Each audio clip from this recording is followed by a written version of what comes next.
जी मियाँ शहबाज शरीफ़ साहब कल हिते आयो टे चार चक्कर करे वियो आहे सिंध जा प्राइम मिनिस्टर साहब, ऐं कल हुन ॾिठो त CM साहब ऐं नादिर मक्सी साहब यानी हुकूमती ज़िम्मेवारनि जे विच में ख़ुदि जेको आहे को क्लैरिटी नाहे त पाणी निकिरंदो किथां ऐं कीअं निकिरंदो ऐं किथां, मतिलबु उन खां क्लैरिटी नाहे।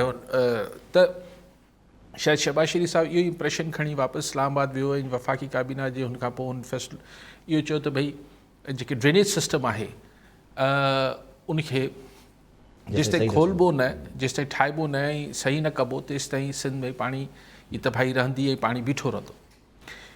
मियाँ शहबाज शरीफ़ इहो बि चयो प्राइम मिनिस्टर त असांखे पंहिंजे ब्लंडर्स मां, ब्लंडर खे ग़लतान चइजे, हिकिड़ी ग़लती थींदी आहे पोइ हिकिड़ो मिस्टेक थींदी आहे पोइ हिकिड़ो ब्लंडर थींदो आहे, त तव्हां जेके चवंदा आहियो त ग़लतान थी वियो, वॾी ग़लती, उन मां सिखणु खपे। बेशक अगरि असीं 2010 में सिखी वञूं हा, अगरि असीं 2011 में सिखी वञूं हा, ऑफकोर्स सिंध जी जेको ड्रेनेज आहे, सिंध जी इरीगेशन आहे, सिंध जो पाणी जो निकास आहे, ही काफ़ी हद ताईं प्रोविंशियल सब्जेक्ट आहे, हिन फेडरल गवर्नमेंट जो कुझु अचे न वञे, पर ही LBOD ऐं RBOD टाइप जेके बलाऊं आहिनि असां वटि, इहे शुरू में वफ़ाक़ी हुकूमत ठाहे ॾिनियूं। सो ऐं सॼे पाकिस्तान जो जेको ड्रेनेज आहे, सॼो पाणी जेको आहे आख़िर में सिंध मां ई लंघणो आहे।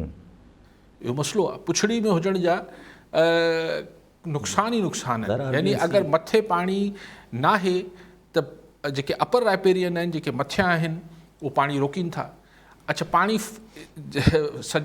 इज़ाफ़ी आहे, हाणे ॾिसो न, अपर राइपेरियन इंडिया आहे, इंडिया वटि वधीक पाणी अचे थो, हू छॾे ॾिए थो त भले पाकिस्तान वठे, घटि पाणी हुजे थो हू पाणी रोके थो। पोइ पाकिस्तान जे अंदरि KP में त रोकण जी एतिरी गुंजाइश न आहे, पंजाब रोके थो, सिंध में अपर सिंध में रोकिजे थो, त जिथे जिथे टेल में जेको बि सिंध पाकिस्तान जी टेल में आहे पाणी जे हिसाब सां, त सुके बि सिंध थो। ऐं पोइ अगरि पाणी ज़ाहिर आहे, अगरि वाधू पाणी आहे, को दरिया में पाणी वाधू आहे या जबलनि मां पाणी पियो अचे, बलूचिस्तान हुजे, पंजाब हुजे, KP हुजे, उनखे फिरी घिरी सिंध मां ई लंघणो आहे। हा, सॼे पाकिस्तान जो पाणी सिंध खे समुंड ताईं पहुचाइणो आहे।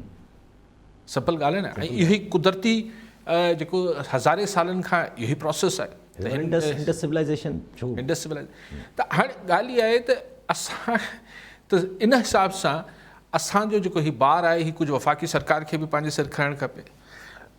पर हाणे ॻाल्हि उहा ई आहे त वापडा जेके विच में इन्वॉल्व थींदी, जेको वाटर मैनेजमेंट गवर्नमेंट लेवल ते करे थी, हुनजा पंहिंजा हिकिड़ा सुनहरी आइडियाज़ हुजनि था। डैम ठाहे छॾियो, फलाण करे छॾियो, स्मॉल डैम्स ठाहे छॾियो, बिग डैम्स ठाहे छॾियो, अलाए छा हिते को बैराज ठाहिण जी ॻाल्हियूं पिया कनि, हिते ठठे वारे पासे ते हिकिड़े अजीबो ग़रीब हुननि जा हिकिड़ा मेगा, छाकाणि त इन करे ज़ुल्फ़िकार अली भुट्टो वापडा खे वाइट एलिफेंट बि चयो हो, त हीउ हिकिड़ो हिन जा पंहिंजा हिकिड़ा मिलियंस ऑफ डॉलर्स जा हिकिड़ा मनसूबा हुजनि था। त अलाह करे त असांजा इंजीनियर ऐं हू ठहनि बि पाण में, ऐं जेसिताईं ही मियाँ शहबाज शरीफ़ जी ॻाल्हि ते अमल थिए, यानी ड्रेनेज ठीकु कयो वञे, तेसिताईं हाणोको पाणी कीअं निकिरे इहो वॾो मसइलो आहे।